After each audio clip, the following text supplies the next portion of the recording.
고린도전서 11장에서 13장. 사랑이 없으면 내가 아무것도 아니요. 11장 주석. 아내가 남편에게 복종하는 것이 남녀 평등을 해치는 일인가? 당시 고린도 교회에는 남녀 평등을 주장하며 남자처럼 머리를 짧게 자르는 여성들이 있었습니다. 이에 바울은 남자와 여자를 구분하는 것이 하나님의 뜻이라고 주장하며 남자와 여자의 가시적인 구분을 지우려는 행위에 반대를 표합니다. 여자의 머리는 남자이고 남자의 머리는 그리스도이시고 그리스도의 머리는 하나님이십니다. 그리스도와 하나님은 삼위일체로서 동등하시지만 그리스도는 자발적으로 하나님께 복종하셨습니다. 마찬가지로 남자와 여자는 동등하지만 아내가 남편에게 복종하는 것이 하나님께서 세우신 질서입니다. 그렇다고 남편에게 권한만 있는 것은 아닙니다. 그리스도께서 교회를 사랑하시듯 자기 아내를 사랑해야 합니다. 아내는 남편을 존경하고 남편은 아내를 사랑할 때 우리의 가정에 하나님의 나라가 임할 것입니다. 고린도 교회에는 또 다른 갈등도 있었는데 부유한 성도들이 가난한 성도들을 배려하지 않아 생긴 문제였습니다. 부유한 성도들이 자기들끼리 성찬을 함으로써 가난한 성도들을 부끄럽게 만든 것입니다. 혹시 우리도 학력이나 지위 등으로 다른 성도들을 부끄럽게 만들고 있지 않습니까? 11장 통독. 내가 그리스도를 본받는 자 된 것 같이 너희는 나를 본받는 자가 되라. 너희가 모든 일에 나를 기억하고 또 내가 너희에게 전하여 준 대로 그 전통을 너희가 지킴으로 너희를 칭찬하노라. 그러나 나는 너희가 알기를 원하노니 각 남자의 머리는 그리스도요 여자의 머리는 남자요 그리스도의 머리는 하나님이시라. 무릇 남자로서 머리에 무엇을 쓰고 기도나 예언을 하는 자는 그 머리를 욕되게 하는 것이요 무릇 여자로서 머리에 쓴 것을 벗고 기도나 예언을 하는 자는 그 머리를 욕되게 하는 것이니 이는 머리를 민 것과 다름이 없음이라. 만일 여자가 머리를 가리지 않거든 깎을 것이요 만일 깎거나 미는 것이 여자에게 부끄러움이 되거든 가릴지니라. 남자는 하나님의 형상과 영광이니 그 머리를 마땅히 가리지 않거니와 여자는 남자의 영광이니라. 남자가 여자에게서 난 것이 아니요 여자가 남자에게서 났으며 또 남자가 여자를 위하여 지음을 받지 아니하고 여자가 남자를 위하여 지음을 받은 것이니 그러므로 여자는 천사들로 말미암아 권세 아래에 있는 표를 그 머리 위에 둘지니라. 그러나 주 안에는 남자 없이 여자만 있지 않고 여자 없이 남자만 있지 아니하니라. 이는 여자가 남자에게서 난 것 같이 남자도 여자로 말미암아 났음이라. 그리고 모든 것은 하나님에게서 났느니라. 너희는 스스로 판단하라. 여자가 머리를 가리지 않고 하나님께 기도하는 것이 마땅하냐? 만일 남자에게 긴 머리가 있으면 자기에게 부끄러움이 되는 것을 본성이 너희에게 가르치지 아니하느냐? 만일 여자가 긴 머리가 있으면 자기에게 영광이 되나니 긴 머리는 가리는 것을 대신하여 주셨기 때문이니라. 논쟁하려는 생각을 가진 자가 있을지라도 우리에게나 하나님의 모든 교회에는 이런 관례가 없느니라. 내가 명하는 이 일에 너희를 칭찬하지 아니하나니 이는 너희의 모임이 유익이 못되고 도리어 해로움이라. 먼저 너희가 교회에 모일 때에 너희 중에 분쟁이 있다 함을 듣고 어느 정도 믿거니와 너희 중에 파당이 있어야 너희 중에 옳다 인정함을 받은 자들이 나타나게 되리라. 그런즉 너희가 함께 모여서 주의 만찬을 먹을 수 없으니 이는 먹을 때에 각각 자기의 만찬을 먼저 갖다 먹으므로 어떤 사람은 시장하고 어떤 사람은 취함이라. 너희가 먹고 마실 집이 없느냐? 너희가 하나님의 교회를 업신여기고 빈궁한 자들을 부끄럽게 하느냐? 내가 너희에게 무슨 말을 하랴? 너희를 칭찬하랴? 이것으로 칭찬하지 않노라.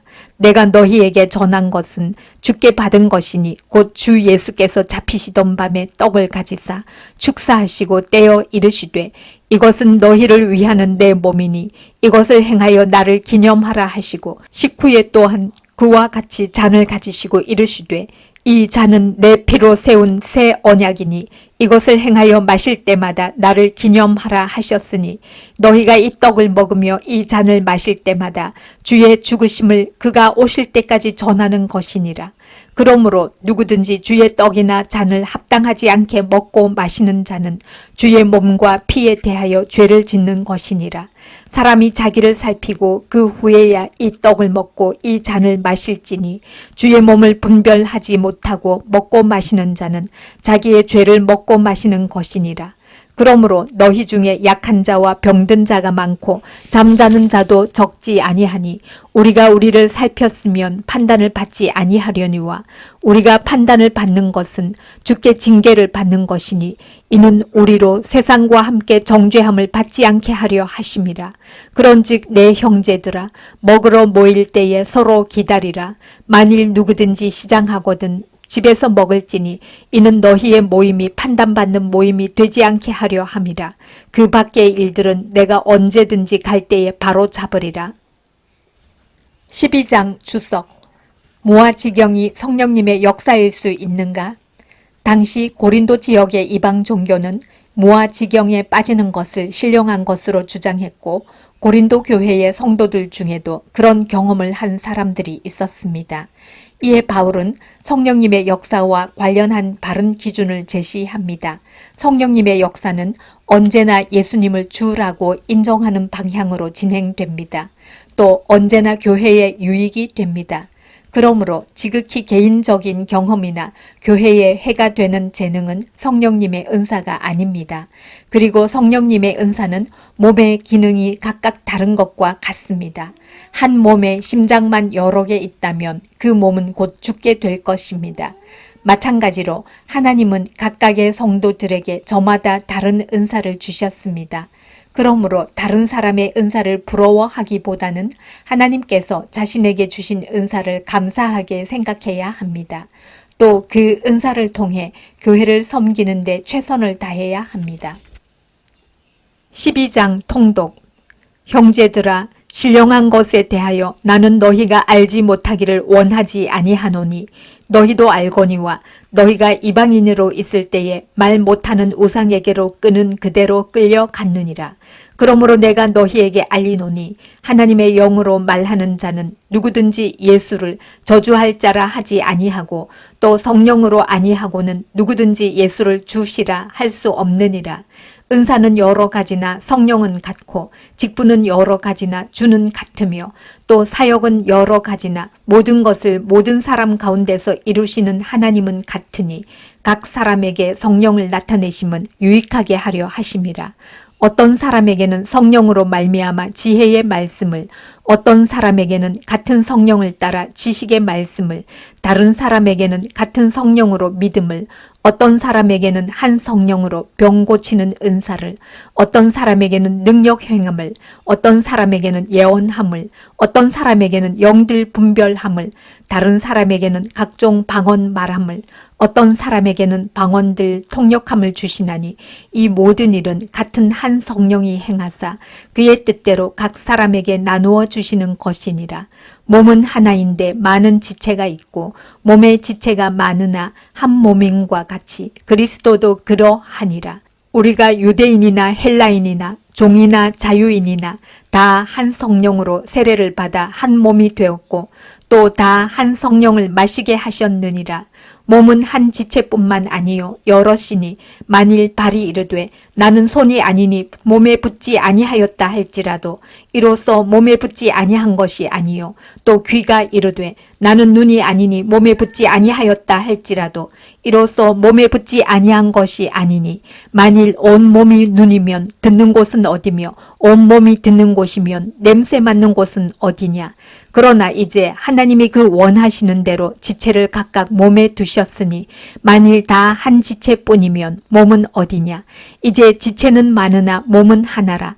눈이 손더러 내가 너를 쓸 데가 없다 하거나 또한 머리가 발더러 내가 너를 쓸 데가 없다 하지 못하리라.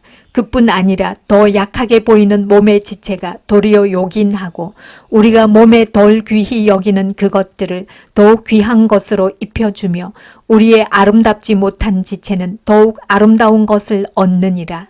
그런즉 우리의 아름다운 지체는 그럴 필요가 없느니라. 오직 하나님이 몸을 고르게 하여 부족한 지체에게 귀중함을 더하사 몸 가운데서 분쟁이 없고 오직 여러 지체가 서로 같이 돌보게 하셨느니라. 만일 한 지체가 고통을 받으면 모든 지체가 함께 고통을 받고 한 지체가 영광을 얻으면 모든 지체가 함께 즐거워하느니라. 너희는 그리스도의 몸이요 지체의 각 부분이라. 하나님이 교회 중에 몇을 세우셨으니 첫째는 사도요, 둘째는 선지자요, 셋째는 교사요, 그 다음은 능력을 행하는 자요, 그 다음은 병 고치는 은사와 서로 돕는 것과 다스리는 것과 각종 방언을 말하는 것이라.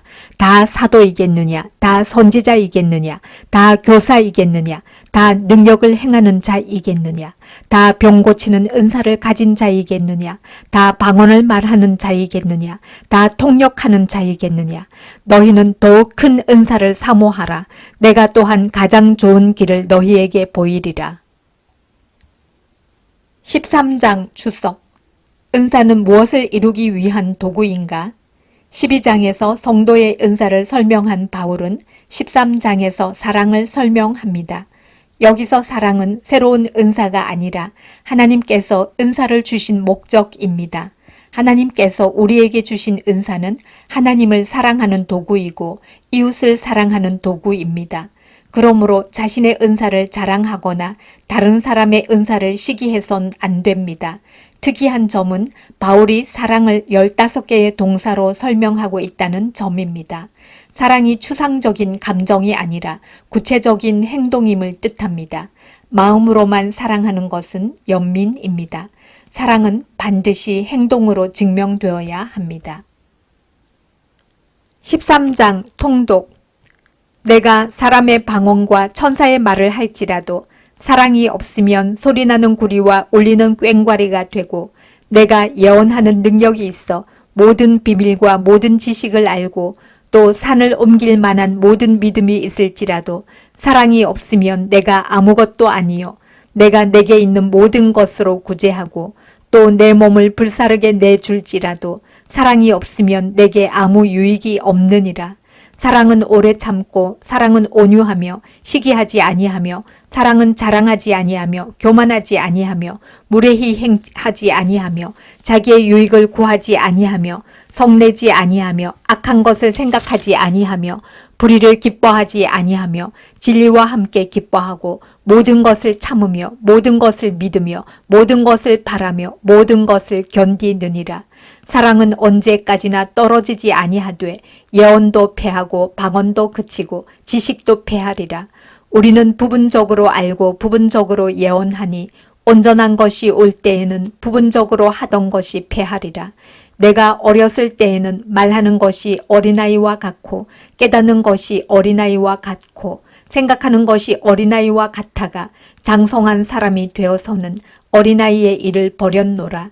우리가 지금은 거울로 보는 것 같이 희미하나 그때에는 얼굴과 얼굴을 대하여 볼 것이요. 지금은 내가 부분적으로 아나 그때에는 주께서 나를 아신 것 같이 내가 온전히 알리라. 그런즉 믿음, 소망, 사랑 이 세 가지는 항상 있을 것인데 그 중에 제일은 사랑이라.